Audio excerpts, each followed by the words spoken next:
ఈ వీడియోని ఎక్కడ స్కిప్ చేయకుండా పూర్తిగా చూడండి, మీకు అన్ని విషయాలు తెలుస్తాయి.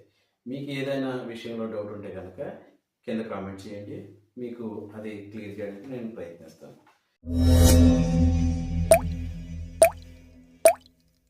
కాబట్టి మీ దగ్గర మార్క్స్ మెమోస్ జాగ్రత్తగా ఉంచుకోవాలి. మీ హాల్ టికెట్ నెంబర్తో మీరు సెర్చ్ చేసినప్పుడు ఎలిజిబుల్లా కాదా, మీరు 2010 తర్వాత అడ్మిట్ అయిన వాళ్ళందరూ ఎలిజిబుల్ అండి. 2010కు ముందు అయితే ఎలిజిబుల్ మీకు చూపిస్తే మీరు అదృష్టవంతులు, లేదంటే లేదు. అయితే 2010 తర్వాత అందరూ ఎలిజిబుల్ లిస్ట్ చూపిస్తుంది. అయితే ఏవే సబ్జెక్టులు ఎలిజిబుల్ అనేది చూపిస్తుంది. అందులో మీకు మొత్తం కోర్సులో ఉన్న పేపర్స్ అన్నీ చూపించినంత మాత్రం మీరు భయపడవద్దు. మీ దగ్గర పాస్ అయినట్లకి మార్క్స్ మెమో ఉంది అనుకోండి, పాస్ అయినట్లకి మార్క్స్ మెమో ఉంటే మీరు కంగారు పడకుండా అందులో మీరు ఏదైతే ఫెయిల్ అయ్యి ఉన్నారో నెక్స్ట్ అటెంప్ట్ క్లియర్ చేస్తే ఇబ్బంది లేదు. అలాగా మీరు మొత్తానికే ఇప్పటి వరకు ఏ సబ్జెక్టులు మాత్రమే ఏ3 లేదంటే ఏ4 లేదంటే ఒక విద్యార్థికి 5 సబ్జెక్టులు ఉండొచ్చు, ఒక విద్యార్థికి 6 సబ్జెక్టులు ఉండొచ్చు. ఏ 6 సబ్జెక్టులు మిస్ అయ్యాడో, ఫెయిల్ అయ్యాడో వాటికి మాత్రమే టిక్ పెట్టుకొని పేమెంట్ చేసుకోండి. ఈ exams.andhra.university అనే వెబ్సైట్లో మనకి వెబ్సైట్ కనిపిస్తాయి. అయితే ఇక్కడ దీనికి ఈ ఫీజులు కట్టుకోవడానికి అనేది చివరి తేదీ అనేది డిసెంబర్ 26 వరకు ఇచ్చారండి ముందైతే. అయితే 26వ తారీఖున నైట్ దీన్ని ఎక్స్టెండ్ చేశారు. ఎప్పటి వరకు అంటే 2026 సంవత్సరం జనవరి 5వ తారీఖు వరకు మనకి ఈ ఫీజులు కట్టుకోవడానికి ఎక్స్టెండ్ చేయడం జరిగిందండి. ఓకేనా? కాబట్టి ప్రజెంట్ లాస్ట్ డేట్ వచ్చేసి 2026 సంవత్సరం జనవరి 5వ తారీఖు. ఈలోపు మనం రిజిస్ట్రేషన్ చేసుకోవాలి, ఫీ పేమెంట్ చేసుకోవాలి. అయితే వీటికి సంబంధించిన ఎగ్జామ్స్ ఎప్పుడు జరుగుతాయి?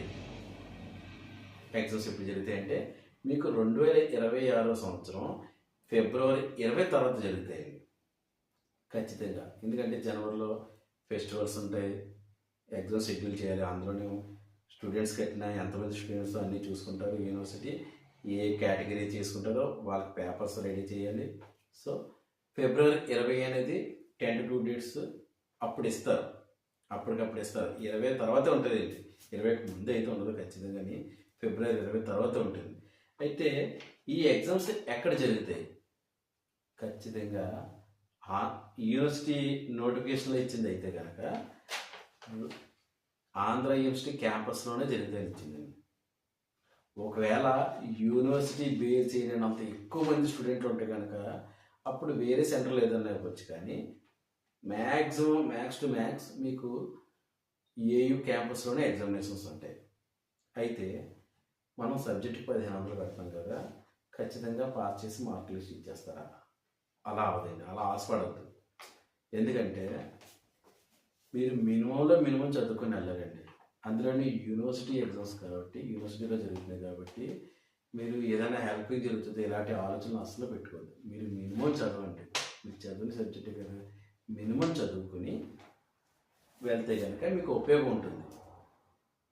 అంతేగాని మీరు అక్కడికి వెళ్ళిన తర్వాత ఏ హెల్ప్ జరగలేదు, అలాంటివి కుదరలేదు, మాల్ ప్రాక్టీస్ అవ్వలేదు అంటే కనుక ఇది పెట్టిదే స్పెషల్ డ్రైవ్ పెట్టినప్పుడు గ్యాప్ వచ్చిన వాళ్ళకి సబ్జెక్ట్ సరిగ్గా గుర్తుండకపోవచ్చు. అయినా సరే మీరు మీ పట్టా మీకు కావాలి అంటే కనుక మీరు ఖచ్చితంగా పాస్ అయి తీరాలి. అక్కడ ఎగ్జామ్ ఎలా ఉంటుందో మనకు తెలియదు. మీరు ఖచ్చితంగా యూనివర్సిటీ క్యాంపస్లో కాబట్టి స్ట్రిక్ట్గా జరుగుతుంది. మీరు చదివి వెళ్ళి మీరు పాస్ అయితే మాత్రమే మీకు ఇస్తారు. అయితే మీరు కొన్ని సబ్జెక్టులు కట్టారు. సపోజ్ ఒక ఏ అనే వ్యక్తి పీజీ విద్యార్థి, తనకి ఒక 20 సబ్జెక్టులు ఉన్నాయి. 20 సబ్జెక్టుల్లో 15 సబ్జెక్టులు పాస్ అయ్యాడు, 5 సబ్జెక్టులు ఉండిపోయాయి. ఆ 5 సబ్జెక్టులు ఇప్పుడు చూసేటప్పుడు అతనికి కనిపించలేదు అనుకోండి, ఎలిజిబుల్ లిస్ట్లో ఆ సబ్జెక్టులు చూపించకపోతే కనుక అతను నేను పాస్ అయిపోయాను, నాకు చూపించట్లేదు కదా అని అనుకోవద్దండి. ఎందుకంటే అక్కడ చూపించట్లేదు, మీకు తెలుసు అది పాస్ అవ్వలేదు అన్న సంగతి మీకు తెలుసు. పాస్ అవ్వలేనప్పుడు మీరు యూనివర్సిటీలోని ఎగ్జామినేషన్స్ సర్టిఫికేట్ సంబంధించింది సెక్షన్ 8 సెక్షన్ 7కి మధ్యలో ఒక చిన్న సందు ఉండి అక్కడ కంప్యూటర్ సెంటర్కి వెళ్ళడానికి ఒక దారి ఉంటుందండి.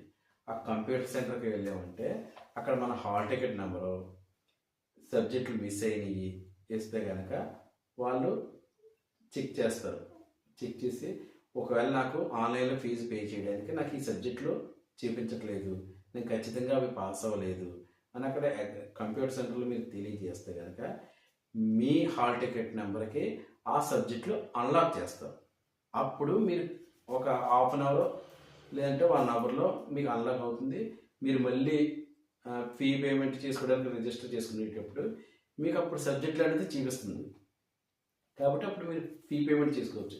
అంతేగాని నాకు అన్ని సబ్జెక్టులు చూపించలేదు అంటే నేను పాస్ అయిపోయానేమో అని మీరే ఊహించుకొని మీరు అది కట్టడం మానేశారంటే మీకు మీకు ప్రొవిజనల్ కానీ ఓడి కానీ రాదండి.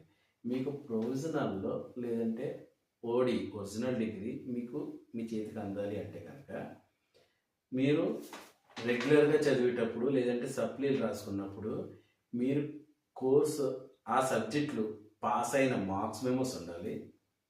అలాగే ఆ మిగిలిపోయిన సబ్జెక్టులు ఇప్పుడు స్పెషల్ డ్రైవ్లో రాస్తే కనుక వాటికి అవి ఇక్కడ పాస్ అయితే కనుక మీకు ఇక్కడ కూడా ఈ పాస్ అయిన సబ్జెక్టులకి మార్క్స్ మెమోస్ ఇస్తారు. ఆ మార్క్స్ మెమోస్ ఈ మార్క్స్ మెమోస్ కలిపి మీ ఈ సెక్షన్ ఏదైతే అది అంటే అక్కడ యూనివర్సిటీలో సెక్షన్స్ ఉంటాయి. సెక్షన్ 1, సెక్షన్ 2, సెక్షన్ 3, అలాగే సెక్షన్ 5, సెక్షన్ 8 ఇలా ఉంటాయి. పీజీకి అయితే సెక్షన్ 8 ఉంటుంది, మిగతాటికి సెక్షన్ 5, సెక్షన్ 4 ఉంటాయి.